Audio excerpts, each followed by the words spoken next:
This third category of drugs include the biguanides, and the classic example is metformin. If it's one drug class that you have to know, it's metformin. Okay, metformin is the statin of diabetic drugs. It's the staple of pretty much all type 2 diabetes therapy, and it has profound uses in managing hyperglycemia. Okay, so this is the one drug you definitely should know. From a mechanistic standpoint, it goes after AMPK kinase, and by doing so, it reduces liver glucose production, and it does it quite well. By the way, it also reduces hepatic gluconeogenesis, and it also increases sensitivity. So patients who are also managed with insulin, it makes their insulin actually more potent. Okay, so over time, you can see these patients using a little bit less insulin once they go on metformin. Okay, so the target population is really all patients that have type 2 diabetes and that don't have any contraindication to metformin. We'll talk about some of those contraindications later, but they're very few.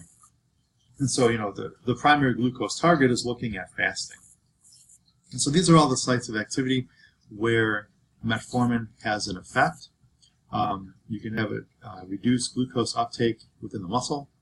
You can see an enhanced gluconeogenesis at the liver. And you can see reduced glucose uptake within the adipose of the fat tissue. Okay, and there's other non-canonical or non-standard effects of metformin outside of diabetes.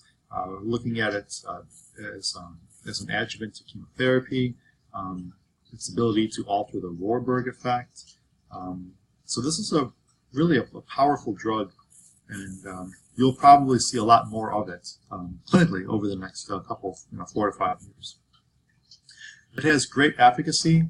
It'll reduce plasma fasting glucose concentrations to anywhere from 60 to 80 milligrams per deciliter. And it's really the most potent orally administered drug out there that can reduce A1C. Okay, it'll reduce A1C from anywhere from 1.5% to 2%, which is really strong. Outside of hypoglycemia, which is more commonly encountered with other drugs, we don't really see that with metformin. The most common adverse effect with metformin, and this is why it's a little bit unique, is GI discomfort. So patients complain of gas, abdominal bloating, diarrhea, and so that's really the most troublesome. And I wouldn't even know if I would call it an adverse effect. It's more of a side effect, but it's annoying with this drug. There is a rare adverse effect where lactic acidosis can occur. There was another generation of biguanides that was produced. There was another formin. I forget the beginning part of it. Let me see if I can find it right here on my computer really quick. Fenformin, yeah, fenformin was the older version of metformin, and it was actually really potent in terms of A1C reduction, but it actually produced lactic acidosis in almost all patients, and so that one got scrapped, and then metformin got further developed. You can also see metformin being suggested for patients that have underlying cardiovascular disease and are obese. And so this is really a great drug. And the obesity component and the cardiovascular component kind of gets to the Warburg effect. And I'm not going to talk about it here because I don't want to go into it because it's out of the scope of this particular lecture. But if you look it up, it'll be an interesting topic later on when we talk about oncology.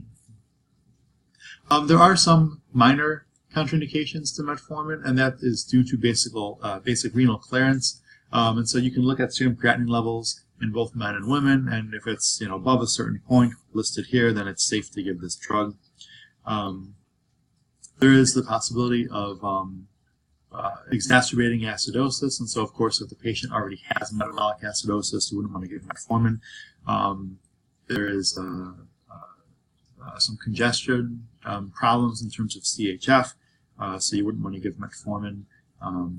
And then you also don't want to give metformin within 2 days of using IV contrast for any kind of activity. So there's an interaction there. But other than that, it's relatively a safe drug, well tolerated. There's different formulations. There's an immediate release and an extended release, and it really just kind of gets to how long the drug has an effect. And so the immediate release obviously would have an immediate response or immediate effect. The extended release can kind of get you through the day, so you can at least get metformin maybe twice a day. The 80 is twice a day.